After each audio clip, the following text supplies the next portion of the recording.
¿Qué tal? Buenos días. Soy Mónica Sánchez Garrido. Agradezco a la Sociedad Matemática Mexicana por permitirme impartir esta plática, cuyo título es Límites inversos generalizados y el conjunto de Cantor. Bueno, voy a empezar con algunas definiciones y con algunas notaciones. En esta plática, X siempre va a representar un espacio métrico compacto, no vacío. F, que va de X en X, va a ser una función continua. Fn es la composición de F consigo misma n veces. Xy, bueno, tengo esta sucesión de espacios que siempre van a ser métricos, compactos y no vacíos. X barrita va a representar un punto en el producto. X barrita n, un punto en el producto, pero solamente con n espacios. Y viene la función proyección sobre la enésima coordenada. 2 a la X va a ser la colección de subconjuntos cerrados y no vacíos de X. Y si tenemos X y Y dos espacios métricos compactos no vacíos, la función F que va de X en 2 a la Y, vamos a decir que es semicontinua superiormente en el punto X si para cada conjunto abierto V de Y, de tal manera que contenga la imagen de X bajo la función F, va a existir un conjunto abierto U, pero ahora en X, que contenga nuestro punto X y que cumpla que para todo T que pertenezca a U, va a satisfacer que la imagen de ese T bajo la función F va a ser un subconjunto de V. Y diremos que la función es semicontinua superiormente si es semicontinua superiormente en cada uno de los puntos de X. Ahora vamos a considerar dos sucesiones, una sucesión de espacios métricos compactos y una sucesión de funciones semicontinuas superiormente que satisfagan esta condición. Para estas dos sucesiones, entonces diremos que la sucesión de espacios y funciones será una sucesión inversa. Y si ahora ya contamos con una sucesión inversa, pues vamos a definir lo que es el límite inverso generalizado de esta sucesión como el conjunto de puntos en el producto, de tal manera que la iésima entrada pertenece a la imagen de la iésima más una entrada, y eso para cada una de las entradas. Voy a dar un poco más de definiciones y de notación, pero ahora vamos a considerar únicamente sucesiones inversas constantes, es decir, un único espacio factor y una única función de ligadura. Para cada n, Gn' va a ser el conjunto de puntos con n más 1 entradas, de tal manera que cumplen una condición muy parecida a la condición que cumplen los puntos del límite inverso, pero aquí solo nos interesa qué es lo que pasa con las primeras n más 1 coordenadas. El dominio 1 va a ser el conjunto de puntos x1 para los cuales existe un x2, de tal manera que x1, x2 pertenece a nuestro G1'. Y para cada n mayor que 1 vamos a definir el dominio enésimo de la función, de tal como el conjunto de puntos x1, de tal manera que existe un punto con n entradas en Gn-1', de tal manera que el punto x1, x2, así hasta xn más 1, pertenece a Gn'. El dominio va a ser la intersección de todos los dominios enésimos. Y pues tres observaciones, dos de ellas las cuales nos van a servir mucho en esta plática, son las siguientes. La primera nos dice que el dominio enésimo lo obtenemos como la proyección sobre la primer coordenada de nuestro conjunto Gn más 1'. Que el dominio lo obtenemos como la proyección del límite inverso, y de hecho no solo bajo la primer proyección, sino bajo cualquiera de las proyecciones. Y que si nosotros tenemos una función semicontinua superiormente que se ve como unión de funciones continuas de x en x, entonces el dominio n más unésimo lo podemos calcular como la imagen de los dominios enésimos, y después unimos todas esas imágenes, todos esos conjuntos, y eso nos da el dominio n más unésimo. Para que estos conceptos nos queden un poquito más claros, vamos a ver dos ejemplos y en estos dos ejemplos consideraremos el espacio factor, el intervalo 0,1 y pues lo que va a cambiar aquí va a ser la función de ligadura. En el ejemplo 1, nuestra función de ligadura va a ser la función constante 0 y la función f minúscula dada de esta manera. En este caso, nos afirmamos que el dominio consiste de únicamente 3 puntos, el 0, el 1/2 y el 3/4. Bueno, aquí dibujé nuestra gráfica de nuestra función f mayúscula. Esta de aquí es la gráfica de nuestra función f minúscula y pues esta es obviamente la gráfica de la función constante 0. Bien, notemos que en nuestro conjunto G1' están los puntos de la forma 0,x. ¿Por qué? Porque para cualquier x aquí en el intervalo 0,1, cuando nos fijamos en la imagen bajo la función constante 0, pues obviamente va a dar al 0. Pero también, si tomamos un x cualquiera en el 0,1, aquí, y me fijo bajo la imagen de la función f minúscula, pues obtengo su imagen, ¿sale? Y de hecho, la unión de estos dos conjuntos es lo que me da todo mi G1'. Pero el dominio 1, según lo que vimos en una de las observaciones anteriores, lo puedo encontrar como la proyección sobre la primera coordenada de este conjunto G1'. Si yo me fijo en la proyección sobre la primera coordenada, pues obviamente voy a obtener al 0.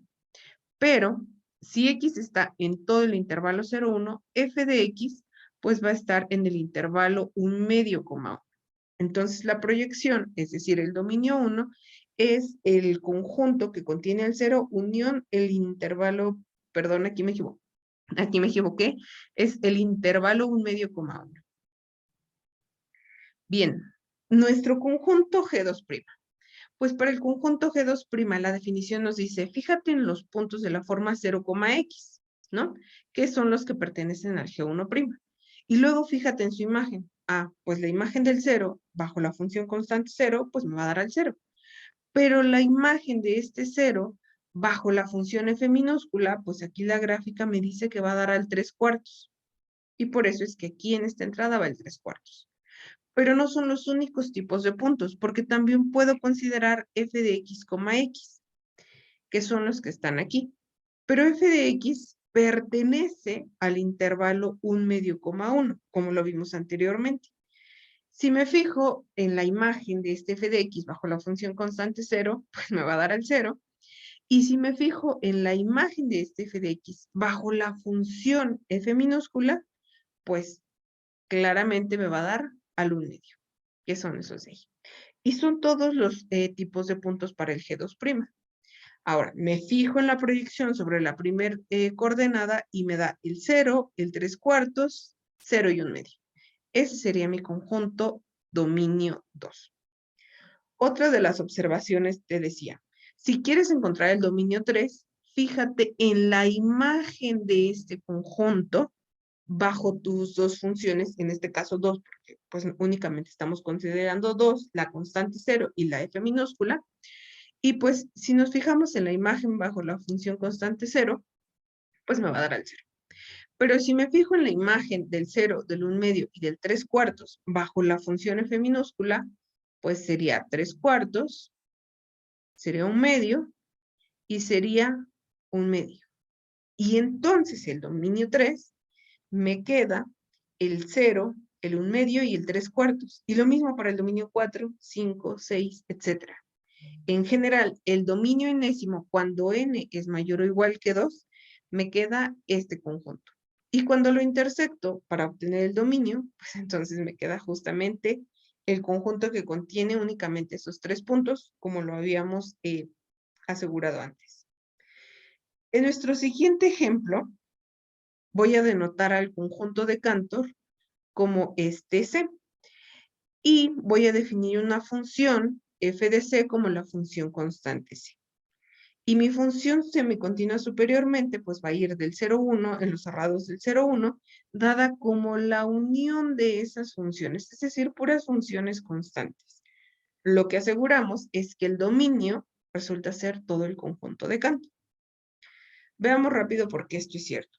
Si yo me tomo un C en el conjunto de Cantor, el conjunto de puntos C, T va a ser un subconjunto de G1'. ¿Por qué? Porque para cada T me fijo en su imagen bajo la función f de C y pues me queda la constante C. Y de hecho, cuando yo me fijo en todos los conjuntos de esa forma, cuando C está variando en el conjunto de Cantor y los 1, me doy cuenta que es G1'. Para obtener el dominio 1, pues me fijo en la proyección sobre la primer coordenada de ese conjunto y pues me va a quedar que el dominio 1 es el conjunto de Cantor. Para el dominio 2, me dice, bueno, una de las observaciones me decía, fíjate en la imagen del dominio 1, ¿no? Bajo todas las funciones que participan. Pero el dominio 1 es el conjunto de Cantor. Me fijo en la imagen bajo cada una de las funciones f de C y me da el conjunto de Cantor. Por lo tanto, cuando uno un montón de conjuntos de Cantor, pues eso me queda homeomorfo al conjunto de Cantor. Es decir, que el dominio 2 es el conjunto de Cantor. Y análogamente pasa con el dominio 3, el dominio 4, el dominio 5, etc. Por lo tanto, el dominio me queda el conjunto de Cantor. Entonces, tengo dos ejemplos. Uno en el cual el dominio me quedó un conjunto de 3 puntos, un conjunto totalmente desconexo, y este otro en el que también el dominio es un conjunto totalmente desconexo. Pero ¿quién es su límite inverso en cada uno de estos ejemplos?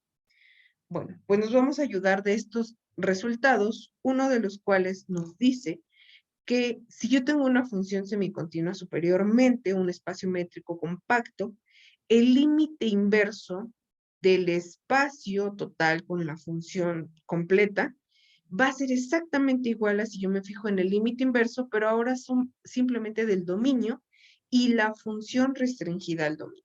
Entonces, esto ayuda bastante porque solo te fijas en un subespacio, pero pues da igual, ¿no? Otro teorema nos dice que si tenemos un espacio métrico compacto, que es el caso de esta plática, y funciones semicontinuas superiormente, entonces el límite inverso siempre va a ser un espacio métrico compacto y no vacío. Entonces, de nueva cuenta, en esta plática, nuestros límites son siempre métricos compactos y no vacíos.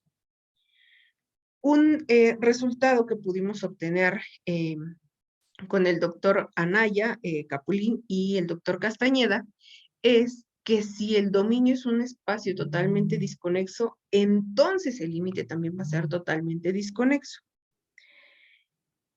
Y por último, una proposición nos dice, bajo las mismas condiciones, si el dominio es totalmente desconexo, entonces el límite es un espacio perfecto. Corolario de esto es que bajo las condiciones de tener un espacio métrico, compacto, no vacío, función semicontinua superiormente y dominio totalmente desconexo, entonces el límite inverso pues vuelve a ser métrico, compacto, no vacío, totalmente desconexo y perfecto. Es decir, va a ser homeomorfo al conjunto de Cantor. Entonces, en nuestros dos ejemplos, pues el límite inverso es homeomorfo al conjunto de Cantor. Y bueno, así tenemos muchos ejemplos más. Y eso sería todo. Muchas gracias. Y pues espero sus comentarios. Nos vemos. Hasta luego.